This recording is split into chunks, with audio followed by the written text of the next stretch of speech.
আমি জানতে ইচ্ছুক, ইসলামের আলোকে মেয়ে যদি বিয়ের পর কাজ বাইরে ইচ্ছুক না হয়, স্বামী কি তাকে বাইরে কাজ করতে বলতে পারে? না, স্বামীর সে রাইট নাই যে স্ত্রীকে বাধ্য করবে। দেখুন, আমরা পরিবেশে প্রভাবিত হয়ে অনেক বিপদগামী হয়। আমাদের অনেক বোনরা আছেন এখানে এসে স্বামীদের কথা শুনতে চান না, তারা বিভ্রান্তিতে পড়েন, একটা সময় তারা আফসোস করবেন যারা ভুল পথে যান। আর অনেক পুরুষ আছেন এই একই কাজ করেন, যে স্ত্রীকে বাধ্য করেন। আপনি স্ত্রীর সমস্ত ভরণ পোষণ দিতে আপনি বাধ্য, আপনি যা জোগাড় করবেন সেটা দিয়ে ভাগযোগ করে খাবেন প্রয়োজনে, কিন্তু আপনার স্ত্রীকে আপনি এটা বলতে পারেন না।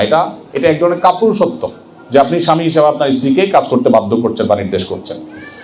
কাপড় খুলে সম্পূর্ণ অবিবস্ত্র হয়ে বাথরুমে গোসল করা যাবে কিনা? এই কাজটি করলে বড় কোনো অপরাধ বা কাবিরা গুনাহ হবে না, কিন্তু শরিয়া দৃষ্টিকোণ থেকে একটা অনুচিত কাজ হবে, অনুত্তম কাজ হবে। বিকজ নবী সাল্লাল্লাহু আলাইহি ওয়াসাল্লাম বলেছেন, তোমাদের কেউ সম্পূর্ণ বিবস্ত্র হয়ে গেলে তার অন্তত আল্লাহকে তার লজ্জা করা উচিত, লাজ থাকা উচিত, যে আল্লাহ সুবহানাহু ওয়া তাআলা সবকিছু দেখেন। এভাবে মানুষের লজ্জাশীলতা কমে যায়। এখন পৃথিবী থেকে লজ্জাশীলতা অলমোস্ট উঠে গেছে, লাজুকতা, লজ্জাশীলতা এগুলো অলমোস্ট চলে গেছে।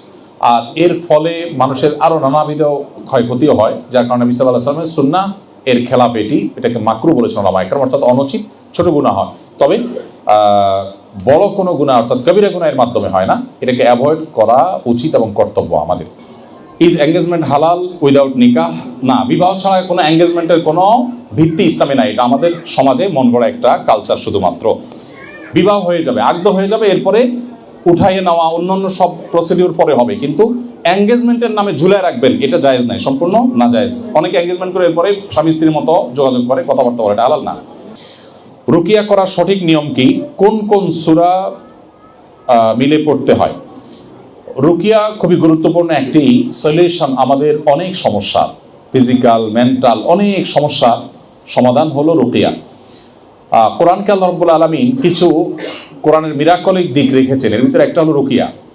আপনি যদি কোরআনের জীবন্ত মুজিজা, জীবন্ত অলৌকিকত্ব দেখতে চান, আমি আপনাকে বলবো আপনি রুকিয়ার সাথে একটু পরিচিত হওয়ার চেষ্টা করেন, এবং আপনি ট্রাই করেন যে রুকিয়ার যে ট্রিটমেন্ট হয় এই ট্রিটমেন্টটাকে খুব নিবিড়ভাবে দেখা। যদিও এখানে অনেক প্রতারণা হয়, এখানে অনেক ছল ছাতুরি হয়, এখানে খোনারি কবিরাজির নামে অনেক উল্টাপাল্টা কাজ হয়, কিন্তু যারা কোরআন এবং হাদিসের আলোকে ঝাড়ফুঁক করেন বা রুকিয়া করেন তাদের অনেককে আপনি দেখবেন যে মানে রীতিমতো মিরাকলের মতো পরিবর্তন এবং রেসপন্স। আমি আমার জীবনে একবার না শতবার দেখার সুযোগ আমার হয়েছে, যদি এটা আমার সাবজেক্ট না, আর এই সাবজেক্টে আমি এক্সপার্টও না, কিন্তু যারা এক্সপার্ট তাদেরকে আমি দেখেছি।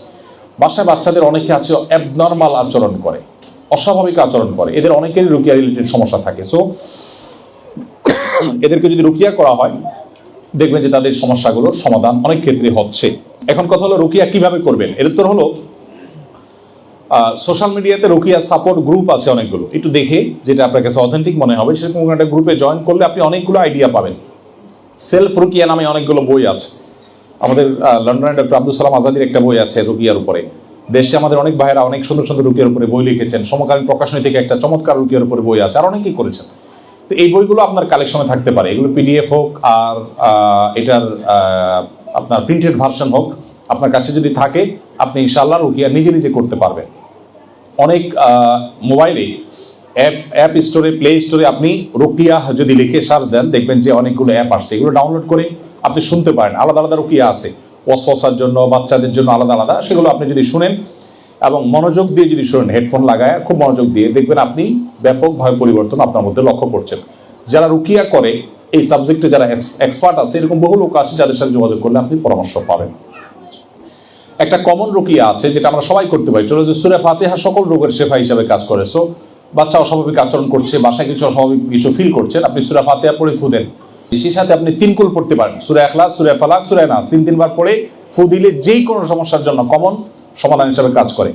আরেকটা বিষয় হলো জিনের উপদ্রব যদি আপনি খুব বেশি ফিল করেন তাহলে সেক্ষেত্রে সূরা বাকারা, কোরআনে কারিমের এই সূরাটা আপনি যদি চালু করে রাখেন ব্লুটুথ ডিভাইসের মাধ্যমে, কোন ডিভাইসের মাধ্যমে আপনি মনোযোগ দিয়ে শুনেন পুরো সূরাটা, সবচেয়ে ভালো হয় নিজে তেলাওয়াত করতে পারলে উচ্চ স্বরে, যদি না পারেন তাহলে শুনলেন, তাহলেও এই জাতীয় সমস্যাগুলো থেকে সমাধান পাওয়া যায়।